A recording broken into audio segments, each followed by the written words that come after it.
Good morning, class 9th student. Beta, in last lecture we have completed the reading of chapter 1st of history, the French Revolution. Now today we will start a question answer. The first question is, it is a type of very short type question. The first question is, into which category was the French society divided?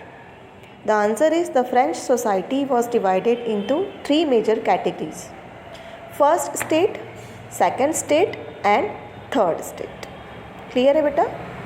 जो French society थी उसको तीन भागों में divide किया गया था, first, second and third state. Clear? The second question is, which are the national colours of France? France के नेशनल कलर्स कौन कौन से थे?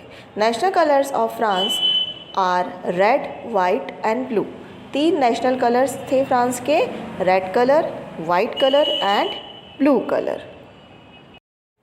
The next question is, who was Arthur Young? Arthur Young कौन था?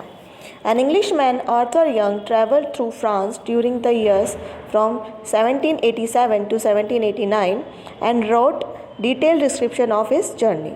Arthur Young एक जो था ट्रैवलर था, उसने क्या किया था, 1787 से 89 तक वो घूमा था और घूमने के बाद उन्होंने उसकी जर्नी की डिस्क्रिप्शन लिखी थी डिटेल में. वो क्या था? आर्थर यंग था.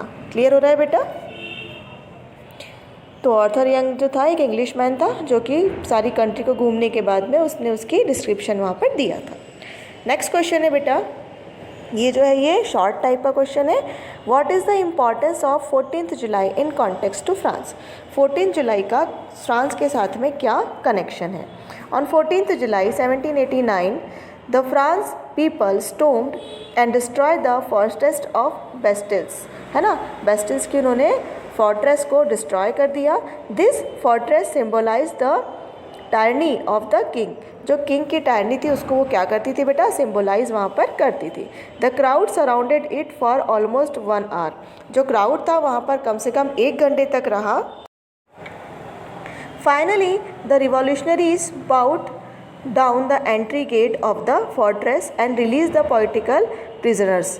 फिर उन्होंने क्या किया? फाइनली उन्होंने क्या किया, जो रिवॉल्यूशनरीज थे वहाँ पर उन्होंने क्या किया, जो वहाँ का एंट्री गेट था उसको तोड़ दिया और उसको तोड़कर वो अंदर चले गए और जितने भी वहाँ पर पॉलिटिकल प्रिजनर्स थे जो कि वहाँ पर कैद किए गए थे उनको वहाँ से बेटा उन्होंने क्या कर दिया, वहाँ से उन्होंने बेटा उनको रिलीज़ कर दिया.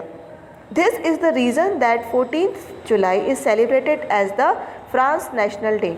और यही रीज़न है कि 14th जुलाई को हाँ क्या करते हैं, फ्रांस नेशनल डे के रूप में सेलिब्रेट किया जाता है फ्रांस में. तो 14 जुलाई का क्या है कि उस दिन जो वहाँ का किंग था, जो वहाँ पर राज करता था, जिससे काफ़ी लोग परेशान हो गए थे, उस किंग के जो एम्पायर था उनको तोड़कर वहाँ पर जितने भी कैदी थे उनको उन्होंने बाहर निकाला था और बाहर निकालने के बाद में उनको नेशनल डे के रूप में इस दिन को उन्होंने मनाना स्टार्ट कर दिया.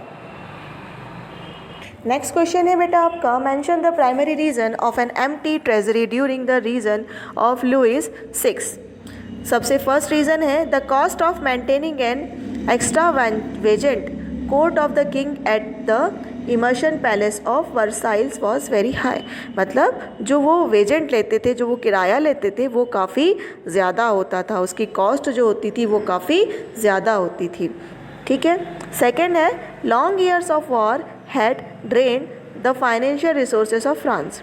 काफ़ी लंबी जब लड़ाई वहाँ पर चली तो जो फाइनेंशियल रिसोर्सेज थे उनके ऊपर काफ़ी वहाँ पर बेटा उनको धक्का लगा और फाइनेंशियल रिसोर्सेज काफ़ी वहाँ पर क्या हो गए, ख़राब हो गए. उनको वहाँ पर फाइनेंशियल काफ़ी प्रॉब्लम्स होने लगी.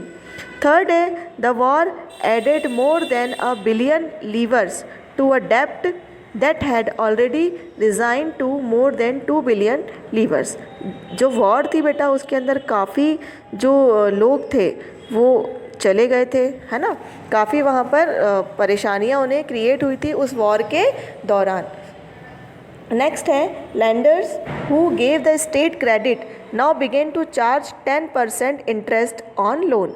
मतलब जो लैंडर्स थे जो कि क्या प्रोवाइड करते थे कि जो अपनी स्टेट को देकर उसके क्रेडिट तौर पर हमें लोन देते थे, तो उन्होंने अपना इंटरेस्ट रेट भी वहाँ पर क्या कर लिया था बेटा, इंक्रीज़ कर लिया था. मतलब नियर अबाउट 10% इंटरेस्ट लेते थे वो, अगर हमने लोन उनसे लिया है तो, जो कि काफ़ी ज़्यादा हो जाता था.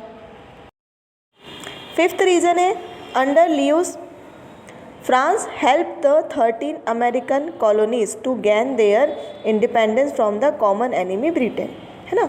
जो ल्यूइस था उसके जो राज में जो 13 अमेरिकन कॉलोनीज थी वो क्या हो गई थी, वो रिलीज़ हो गई थी, इंडिपेंडेंट हो गई थी, क्योंकि ब्रिटेन उस वक्त उनके ऊपर क्या करता था, राज करता था, और ब्रिटेन उनका क्या था, एनिमी था, जिससे उन्होंने अपने आप को वहाँ पर रिलीज़ करवा लिया था। तो ये जो 5 प्राइमरी रीजंस हो गए हैं वो हमने यहाँ पर मेंशन कर दिए हैं। अब बेटा जो 3 मैंने आपको वेरी शॉर्ट के क्वेश्चन दिए हैं और 2 यहाँ पर मैंने शॉर्ट टाइप के क्वेश्चन आपको दिए हैं, इन क्वेश्चन को और आंसर्स को आपको आपकी कॉपी के अंदर राइट डाउन करना है और मुझे भेजना है। क्लियर हो रहा है? भेजना है मुझे, क्योंकि अभी तक किसी ने भी नहीं भेजे हैं मुझे सोशल साइंस के।